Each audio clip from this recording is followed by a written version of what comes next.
Shoes. Shoes, अच्छा लड़कियों को बड़े पसंद है भाई शूज। हाँ, कौन बोलना चाहता है शूज से हम क्या सीख सकते हैं?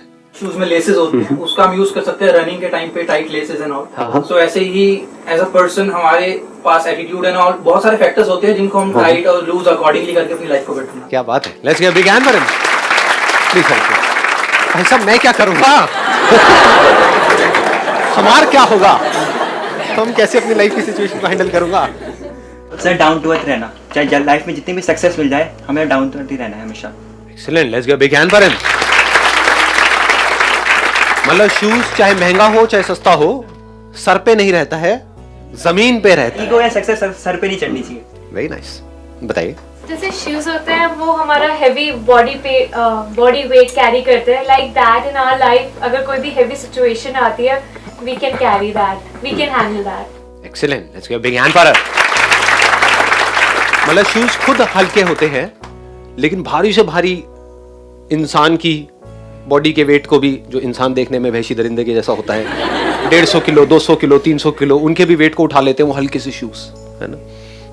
तो हमारी लाइफ की कितनी भी भारी सिचुएशन क्यों ना हो, लाइफ कितनी भी भारी क्यों ना हो जाए, कई बार होता है लाइफ भारी हो जाती है, तो हमें भारी नहीं होना है। और बताओ सर, जैसे कि शूज जो होते हैं उन पे जैसे जब गंदगी धूल वगैरह लग जाती है तो हम उन्हें साफ करते हैं, उसी तरीके से जब हम डेली अपने आप को अपडेट करते रहे, उसी तरह अपने आप को भी साफ करते रहे तो अपने आप को भी हम पहले से ज्यादा बेटर कर सकते हैं, अपडेट कर सकते हैं।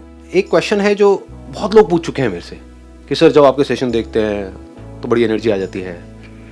हाँ, समझ गए मैं क्या बोलने वाला हूँ। हाँ, लेकिन उसके 1-2 दिन बाद 3-4 दिन बाद सब नॉर्मल हो जाता है। अबे तो घोचू जब खाना खाते हो तब भी तो ऐसे ही होता है या नहीं होता है?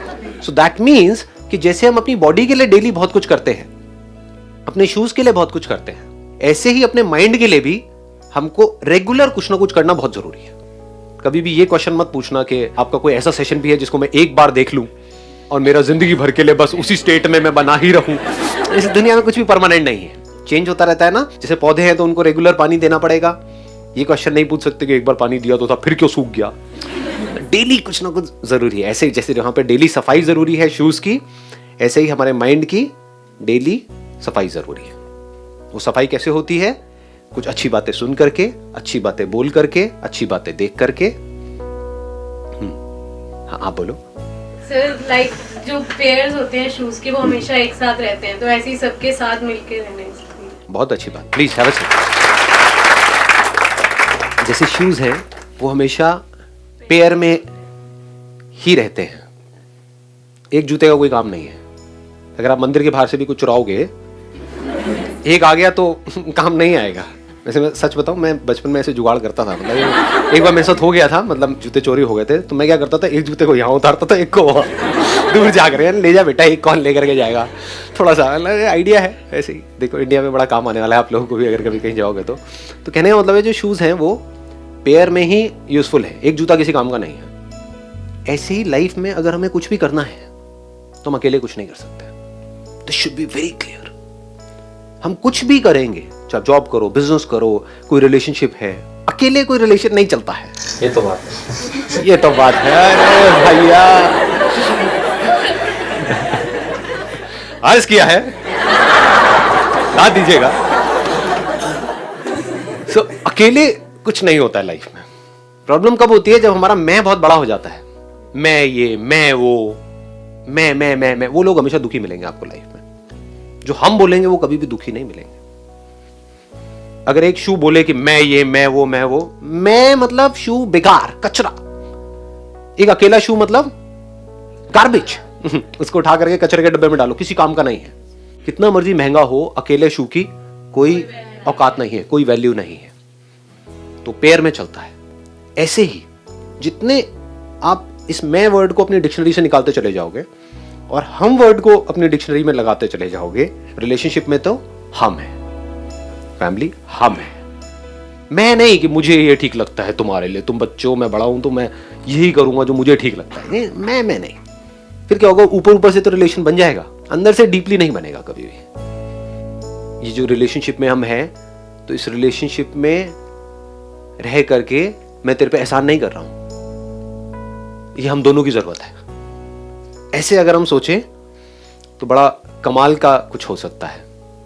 फिर उससे क्या होगा? हमारी वैल्यू भी बढ़ जाएगी।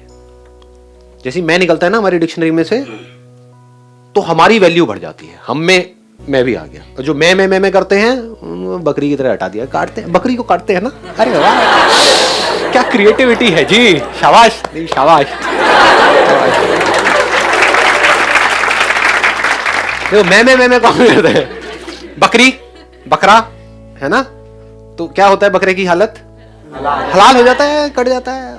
बट हमको कैसे काटोगे, नॉट पॉसिबल। यूनिटी, हम बकरे को काटते हैं, बकरा हमें थोड़ी काटता है। क्यों? क्योंकि बकरा मैं है, हम है, बाकी सब जगह पानी कम है। वाह वाह। आगे भी अर्ज करेंगे थोड़ी देर में, थोड़ा माहौल बनने दो। बताइए। हम जब भी न्यू शूज परचेज करते हैं तो एट द बिगनिंग वो हमें प्रॉब्लम फेस करते हैं, लाइक काटते हैं तो प्रॉब्लम्स बहुत आती हैं। एडजस्ट होने में टाइम लेते हैं। At the same place, like life में कोई भी न्यू थिंग्स आती है, देन हमें डरना नहीं चाहिए। प्रॉब्लम होंगी एट द बिगनिंग, बट अगर हम डेली उसे कैरी करते हैं, हम अच्छे से उसको हैंडल करते हैं, देन इजी हो जाएगी life. Very nice, excellent point, let's give a big hand for अस। हमारा कंफर्ट जोन होता है। जूते जब भी हम चेंज करते हैं तो जैसे ही चेंज करते हैं पहला थॉट क्या आता है, यार वो पहले जितना मजा नहीं आ रहा है, क्योंकि पहले में हम कंफर्टेबल हो चुके होते हैं। और शुरू में जब नया लेते हैं तो कभी परफेक्ट, कभी भी फिट नहीं होता है कोई भी शू, चलने में कभी कभी थोड़ा सा अनकंफर्टेबल लग रहा होता है। लेकिन अगर हम वहां पर थोड़ा सा पेशेंस रखें, लाइफ में जैसे ही हम किसी भी नई सिचुएशन में एंटर करते हैं, नई रिलेशनशिप में, नई जगह पर जाते हैं, कुछ भी नया करते हैं, तो वहां पर एक बार को हम अनकंफर्टेबल हो जाते हैं। लेकिन उस वक्त अगर हम पेशेंस रखें, उस वक्त हम जल्दी में कोई डिसीजन ना लें। ये नहीं कि एकदम से हमने कुछ करना शुरू किया, जैसे कोई एक्सरसाइज करनी शुरू करी, थोड़ा सा दर्द हुआ, चल भाई छोड़ मैं नहीं करूंगा। होता है ना, बहुत लोगों की ये प्रॉब्लम होती है। या कोई नया एकदम से काम किया, हो रहा नहीं है, जैसे सपोज गिटार बजाना सीखने की कोशिश कर रहे हैं, दर्द हुआ थोड़ा सा, छोड़ना कौन सीखेगा। तो ऐसा बंदा लाइफ में कभी भी कुछ भी नहीं कर पाएगा। तो शुरू में हम कुछ भी करेंगे अपने कंफर्ट जोन से बाहर जा करके, तो हमको प्रॉब्लम्स आएंगी। जैसे जूते को टाइम लगता है थोड़ा सा फिट होने के लिए, तो उस टाइम पे घबराना नहीं है, डरना नहीं है, जल्दीबाजी में हड़बड़ाना नहीं है, थोड़ा सा पेशेंस रखना है। थोड़े दिन का अगर हम पेशेंस रखते हैं तो धीरे धीरे हम एडजस्ट कर जाते हैं। जैसे वो शू उसके हिसाब से, हमारे पैर के हिसाब से एडजस्ट कर जाता है। फिर भी नहीं करता है तो फिर बदल दो, कोई बात नहीं, क्या हो गया। बट कुछ टाइम का पेशेंस रखना जरूरी है। शू का बेस होता है सोल, जो ज्यादा इम्पोर्टेंट है। अगर उसका सोल ही नहीं होगा तो शू बनेगा ही नहीं। जैसे एक बिल्डिंग के लिए एक नींव रखी जाती है, तो सबसे ज्यादा उसे ही स्ट्रॉन्ग करना पड़ता है। Let's give a big hand for us. Shoe का जो सोल है, SOLE वाला, वो उसका सोल है, SOUL वाला। सोल बेकार तो शू बेकार किस काम का है। अगर किसी शू में सोल ही स्ट्रांग नहीं है, पड़ जाएगा 1-2 दिन के अंदर। ऐसे ही हमारा जो सोल है, SOUL वाला, that has to be very strong. Soul का मतलब होता है मैं। ये लोगों को पता नहीं है, वो कुछ और ही इमेजिन करते रहते हैं। सोल का मतलब समझते हैं आत्मा है, यहाँ से निकलेगी, हम मरेंगे, उड़ती हुई जाएगी, वो इस शेप की होगी, वो आगे ऐसे ऊपर से देखेगी लोगों को, लोग रो रहे हैं। ये सब नहीं है। सोल का मतलब क्या होता है, मैं जितना अंदर से स्ट्रांग हूं, उतना ही मैं इस लाइफ में जो भी प्रॉब्लम्स आने वाली है, अनलिमिटेड आने वाली है, उसको अच्छे से फेस कर सकता। तो खुद के ऊपर काम करना है। यही मैं अपने हर सेशन में बार बार बोलता हूं तोते की तरह। सेल्फ रिफ्लेक्शन मतलब क्या, खुद के ऊपर काम करना है। दुनिया को अगर आपने अपने ऊपर हावी होने दिया तो आप परेशान हो जाओगे, खुद को स्ट्रांग नहीं बना पाओगे, तो दुनिया आपकी धज्जियां उड़ा देगी। लेकिन अगर आपने खुद को तैयार कर लिया इस दुनिया के लिए, तो दुनिया आपका कुछ नहीं उखाड़ सकती। कुछ भी हो जाए इस दुनिया में कोई फर्क नहीं पड़ने वाला।